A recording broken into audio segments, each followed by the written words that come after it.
Shalom, pemirsa Ada Jawaban TV, kita jumpa lagi dalam Solution Talk Show di episode yang ke-26. Kali ini kita akan mendengarkan satu cerita dari narasumber saya, seorang yang luar biasa, bagaimana dia bertahan, bagaimana dia berjuang dalam menghadapi pandemi. Oke, kita nggak lama lagi, kita akan berkenalan dengan narasumber saya. Saya panggil Kade aja. Oke, silakan mengenalkan diri. Nama saya aslinya komplitnya, full name-nya Imade Karismantara. Saya orang Bali asli, dan tapi teman-teman panggil saya nama kerennya sih Kadek gitu ya. Oke.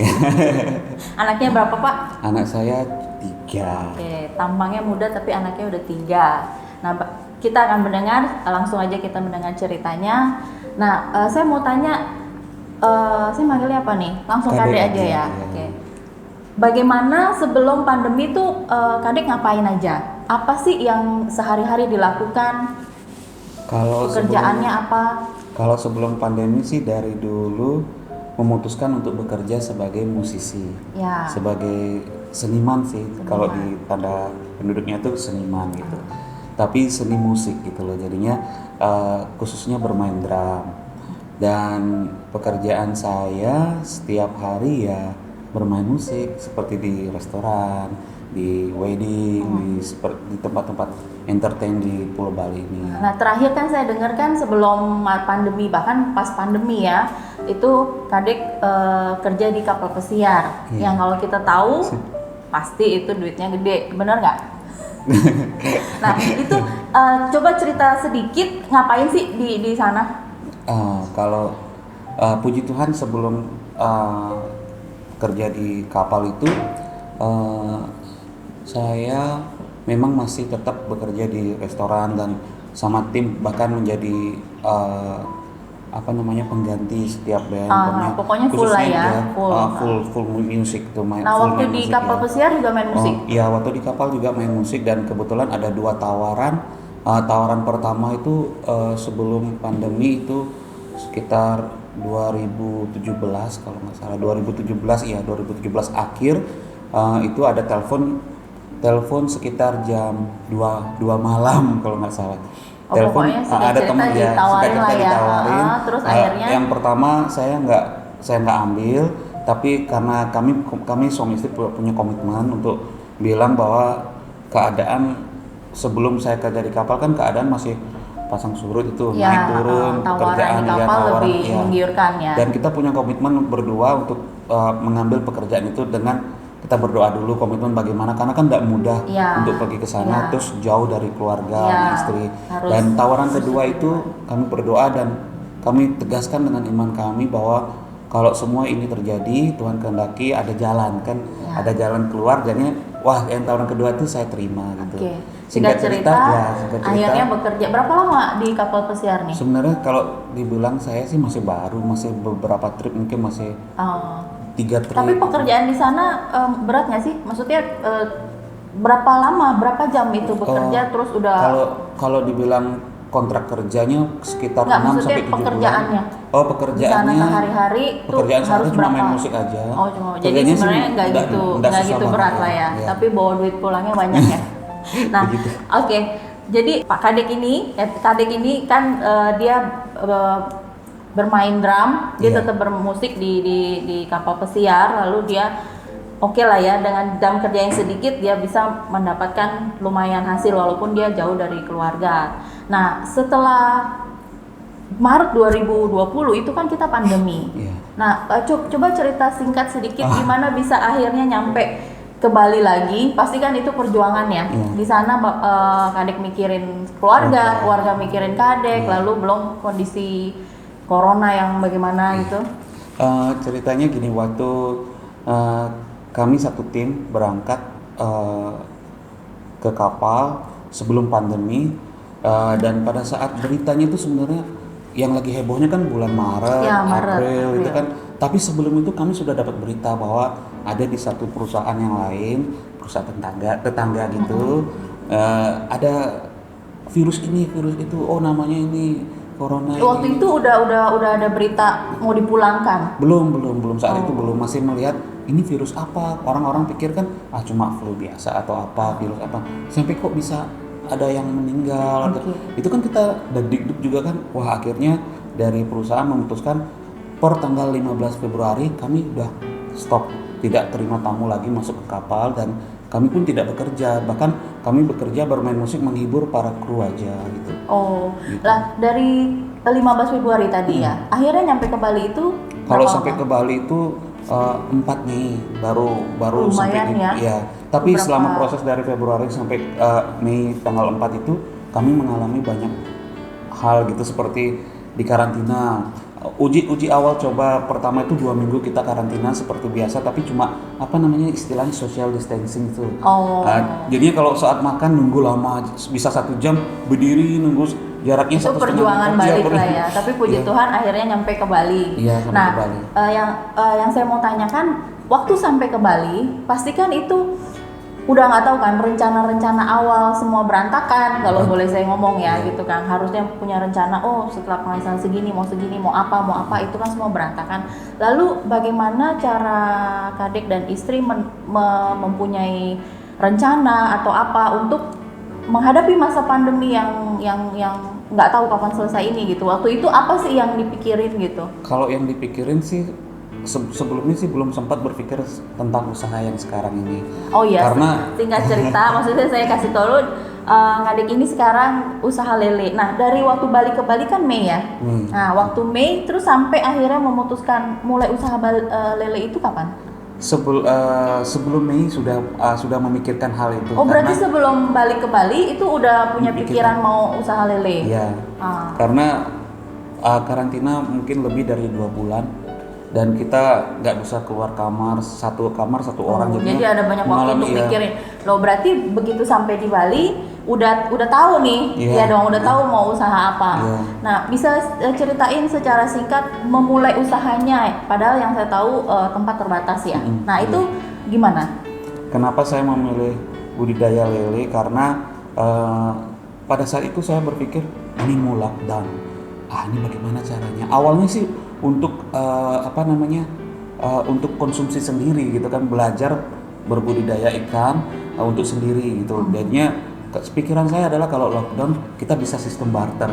Dengan keadaan mungkin tidak ada uang atau apa, kita bisa barter dengan tetangga atau teman. Saya punya ikan nih, kamu punya apa? Gitu. Jadi balik ke zaman batu nih kalau barter. Pikirannya seperti itu sebenarnya. Tapi juga di sisi lain awal mulanya tuh sebelum saya pulang, istri saya sudah kaget, loh kok tiba-tiba ada tong gede-gede datang, pokoknya simpan aja. Dia belum tahu rencana saya. Jadi itu dia hanya sendiri. Iya, saya udah order karena di situ 24 jam kali 7 hari itu kita free wifi gitu. Jadinya di situ saya belajar bertanya-tanya pada. Berarti dari nol ya? Ini belajar budidaya lele dari nol ya? Dari nol. Kenapa lele? Kenapa lele? Karena di situ saya lihat ada yang lain kan budidaya. Profit banget karena banyak banget orang yang mencari, dan mungkin paradigma orang untuk dengan lele itu mungkin nggak bagus ya, tapi dengan dari sisi makanannya. Tapi saya melihat dari sisi yang lain itu ini ada lele organik gitu loh, yang skala rumahan. Goal saya sih skala rumahan. Di situ udah saya punya inspirasi untuk melakukan budidaya ikan lele itu. Berarti sekarang udah berjalan berapa lama ya budidaya ini? Dari tanggal 4 Mei sampai di Bali. Langsung sampai di Bali kan sebelum itu karantina lagi. Sepertinya sekitar tanggal 26 Mei. Berarti udah tahun lebih ya? Hampir mau setahun ya? Hampir mau setahun. Nah, terus bagaimana sih waktu usaha lele itu? Apa yang keluarga juga lakukan? Maksudnya istri mendukung atau bagaimana? Atau istri punya usaha lain? Awalnya nggak mendukung. Awalnya untuk apa sih? Gitu memang bisa. Apalagi kalau punya pengalaman budidaya lele, pada saat kita kan nggak tahu bagaimana cara fermentasi air, kita nggak tahu bagaimana cara tebar bibit lelenya. Ambil lele di mana? Ambil bibitnya itu loh. Ya, sejauh yang saya tahu ya. Iya jauh, dan saya juga mencoba untuk berimprovisasi dengan hal itu dan bertanya-tanya. Itu saya berguru dengan orang-orang yang lebih berpengalaman. Terus yang saya tahu kan tadinya kan awalnya untuk konsumsi sendiri dan barter, tapi kan sekarang udah mulai jualan lelenya. Bahkan saya juga udah pernah rasain. Sebenarnya saya sendiri itu juga nggak suka lele, Karena saya takut kalau di Jakarta lele agak bau-bau gimana gitu. Tapi karena Kadek punya ini organik, waktu saya cobain juga memang enak ya? sih. Nah, coba ceritakan secara singkat gimana akhirnya lelenya Kadek ini bahkan bisa sampai banyak orang pesan gitu loh. Awal mulanya saya gagal. Saya tebar bibit itu sekitar 1.200 ekor untuk skala rumahan ya. Terus gagal mati sekitar 700 ekor. Loh, dari dia bibit sampai dia bisa dikonsumsi itu berapa lama? Ada yang 2,5 bulan. Oh, 2,5 bulan. Standarnya sih biasa 2,5 sampai 3 Jadi waktu bulan. gagal itu pas udah gede gagal? Enggak, pada saat awal mula itu. Jadinya sekarang tebar, lagi 1 minggunya banyak yang mati ikannya. Gitu. Berarti rugi dong ya. Rugi. Nah, itu bagaimana apa ya? Ya suasana hati terus si istri itu kan juga pasti itu kan apa-apa. Nah, bagaimana sih caranya akhirnya sekarang yang saya tahu ya, sampai istri juga sepakat mendukung bahkan juga menawarkan lelenya. Iya. Nah, gini. Pada saat saya budidaya ikan lele, yang panen pertama itu sebenarnya saya nggak ada pikiran untuk lele itu untuk dibisniskan atau dijual gitu. Karena saya berpikir saya ingin juga membantu teman-teman saya, khususnya kan pemain musik sesama kan kita kan semua pasti nggak ada kerjaan sama sekali dan sangat-sangat keadaannya itu mencekam gitu loh. Setiap hari kadang teman saya datang, aku nggak ada gini, ayo sama-sama ada ini, mau nggak ada ini, saya kasih gitu loh. Dengan keadaan cukup banyak itu ikan kan, jadinya saya berbagi saya timbang ini untuk sekilo untuk kamu ini. Terus akhirnya bisa jadi bisnis? Untuk jadi bisnis itu teman-teman bilang kenapa kamu nggak jualan? Oh, biasanya ide dari teman. Dan mereka juga bilang rasanya beda loh, nggak rasa lumut, nggak rasa tanah. Iya. Terus mereka juga lihat kondisi air itu bersih gitu loh, lelenya kok bersih banget. Terus cara saya membersihkannya juga berbeda dengan yang biasanya. Terus perawatan ikannya juga berbeda gitu. Sampai sekarang ini justru bisa survive 3 anak hanya dari jualan lele, benar? Benar. Nah, kalau kita melihat perjuangan Kadek dari awal gitu ya, yang saya ambil ini semangatnya yang luar biasa. Dari nol, terus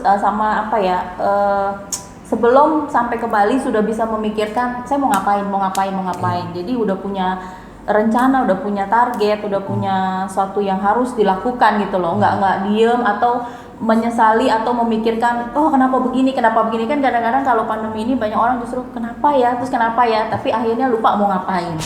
Nah, tips-tipsnya itu apa buat pemirsa nih menghadapi pandemi, kok bisa Kadek bisa semangat, istri juga akhirnya sekarang karena lele ini bisa terus menjalani hidup di masa pandemi, supaya yang mendengar juga mungkin punya ide lain tapi mereka juga bisa mengobarkan semangat terus ke depannya. Kalau saya pikirnya sih jangan gengsi dah. Untuk apa gengsi kita cari uang? Kita nggak curi, kita nggak.